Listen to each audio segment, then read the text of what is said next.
Oh, welcome to Blitz 8, and in Class B South, all roads to the state finals seem to pass through either South Berwick or Kennebunk.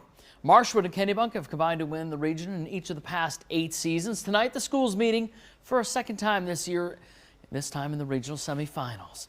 Kennebunk took the regular season matchup, but Marshwood got off the bus and was motivated. Ty Kugler initially has trouble handling the squib kick, but then he picks it up and makes one move and he's gone. 75-yard return puts Marshwood up 7-0 from the opening kick. Now the teams would exchange scores, and then Marshwood some great play action. Aiden Sullivan finds Kugler in the end zone. 13-yard touchdown connection, 27-13, 27-7 Hawks. Later in the second, Kennebunk goes deep in the playbook. The double reverse flea flicker. Keegan Andrews to Jacob Morris for the touchdown. Rams pull within a score, 21-14. 20 seconds to go in the half. Sullivan finds Cam Cornett from 26 yards out. Marshall up 28-14 at the break. Now in the regular season, they had a 2-score lead late, and Kennebunk would recover and come back and win it. But tonight, Cam Cornett taking care of that. After the Hawks make a stop inside the 10 to start the third, Cornett, a 93-yard touchdown run. 42-21, Marshwood, the 3 seed, is moving on. All right, the number 1 seed in B South, Portland, and number 4, Noble. Noble on the opening possession of the game on 4th down. Anthony Prack, big gainer inside the Portland 25, trying to set a tone going forward on 4th. But Noble has to go for it again on 4th, and Xander Smith is there to shut it down. Portland will take a 14-0 lead into the break. In the third, Brandon Boyle takes over the short TD run. Bulldogs up 21-0. Noble going to the air, but who else but Xander Smith with the sack. Xander Smith for Fitzy. The campaign has started. Early in the fourth, Portland puts it out of reach. Boyle on the sweep for 6. Portland moves to 10-0 with the win, 28-6. They host Marshwood in the regional final next weekend. Northern B, unbeaten, number 1 Windham, and 4th-seeded Skowhegan. Riverhawks gave Windham their closest game of the year in the regular season, and this one was an epic tonight. It was scoreless after a half in the third. Things break down for Will Ledbetter, and he's scrambling with a purpose. Gets a great block from Alex Yaton, and he's gone. 63-yard touchdown. Eagles and the Eagles Nest all fired up. They're up 7-0. On to the fourth, still 7-0, but Skowhegan drives. Marcus Hampton, the short TD run at 7-6. The extra point, however, blocked by Yeaton, and Windham holds on to a 1.76 lead. Skowhegan not done in the fourth. Savage escapes trouble, fires across the field to Tyler Annis, and he makes a move, and he is off. 70-yard connection all the way down to the Windham 2 before Yeaton saves the day with a touchdown-saving tackle. That would be big because a few plays later, Skowhegan turns it over for the 3rd time inside the Windham 10. It pops free, and Nick Garrison is there to recover, and it stays 7-6. Skowhegan would get it back. Under 3 to go. They drive, and with 13.7 seconds left from the Windham 7 to try and win the game, but Garrison sacks Savage, and that would end it. And Windham survives, and I mean survives. Time runs out. 7-6 Windham. They'll head to the regional title game, unbeaten on the year. All right, the other half of the bracket. Number 3 Lawrence at number 2 Coney. Coney quarterback James Presti. This guy's unselfish. Played some line this year when he was hurt and couldn't play QB.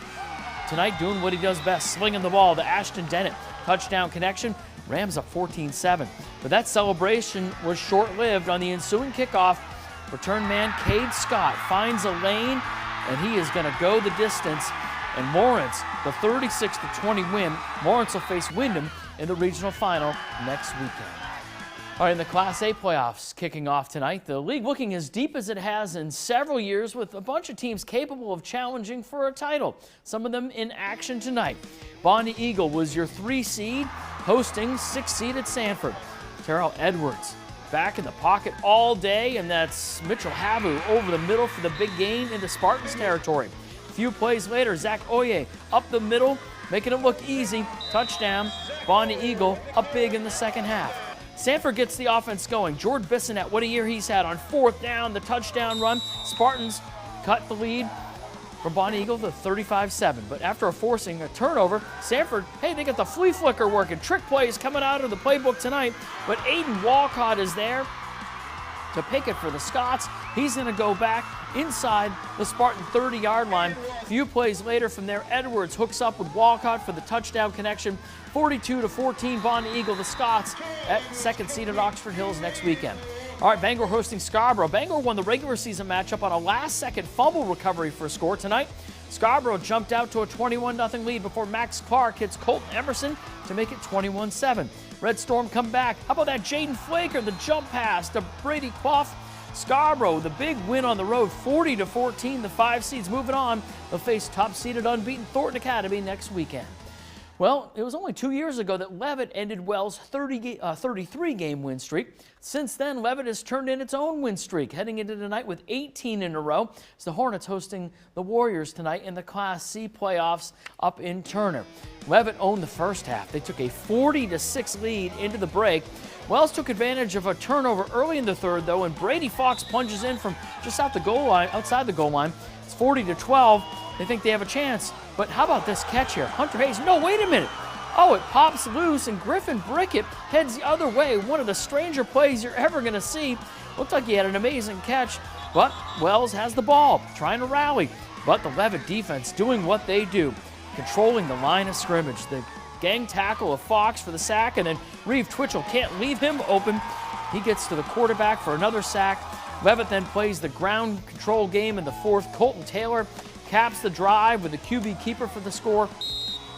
46-12. Leavitt, that's 19 straight wins. They'll host Cape next weekend in the regional final. All right, speaking of Cape Elizabeth, taking on number 3 Freiburg tonight. If these kids get any more airtime, they're going to need an agent. 14-6 Cape in the second. Freiburg looking to tie it. Caden McDuffie comes in on the blitz, combines with Gabe Harrison for the sack. Capers trying to extend the lead, but not fooling Owen Galligan in the backfield for the tackle for the Raiders. Capers 4th and 7 from the 31 of Freiburg. McDuffie floats it up. A perfect pass as Colin Campbell runs under it. One of his 2 scores on the night. 20-6 Cape Elizabeth at this point. Freiburg drives in the closing seconds of the half, but Colin Smith tells Gunnar Saunders to take one of these and call me in the morning. Cape Elizabeth moves on with a 33-6 win. They'll face Leavitt next weekend. All right, 8-man small school Southern Regional Final. Number 2 Dirigo at number 5 Maranacook. Maranacook hoping to keep the upset train going. Their first possession, Owen Dunn takes the handoff. He's not done. He goes deep into Dirigo territory. A few plays later, now Dunn is done as he caps the drive with a 14-yard touchdown run. Maranacook had a tough start to the year, but they are playing their best ball at the right time. 14-yard touchdown run, it's 8-0. Next possession, Chris Reed to Thomas Struck, 14 yards. Black Bears up 14-0. They had an onslaught in the first quarter.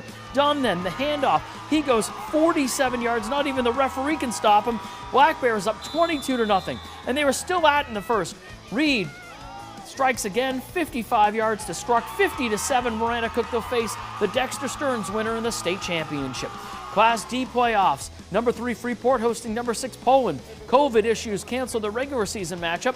Falcons' first drive of the game. It's Nick White taking the handoff. He's going around corner, picks up 30 yards on the scamper, and Freeport is in business. A few plays later, the Falcons find Pater. Jordan Knighton around end for the score. Falcons up 6-0 in the first quarter. Now Poland puts together a drive, and the Falcons, they're good on the goal line. Cody Arsenault shuts down the run. Poland turns it over on downs. They actually got stuck inside the Freeport 5 twice in the first half, or this might have been a much different game. They turn it into points again. Knighton 27-7. They face the Winthrop Bucksport winner in the state finals. All right, top-seeded Foxcroft hosting John Babbs. Big play in this one. Austin Seavey, the quarterback for Foxcroft, gets hurt. They'd win it 47-0, but it's a developing situation. That's Blitz 8.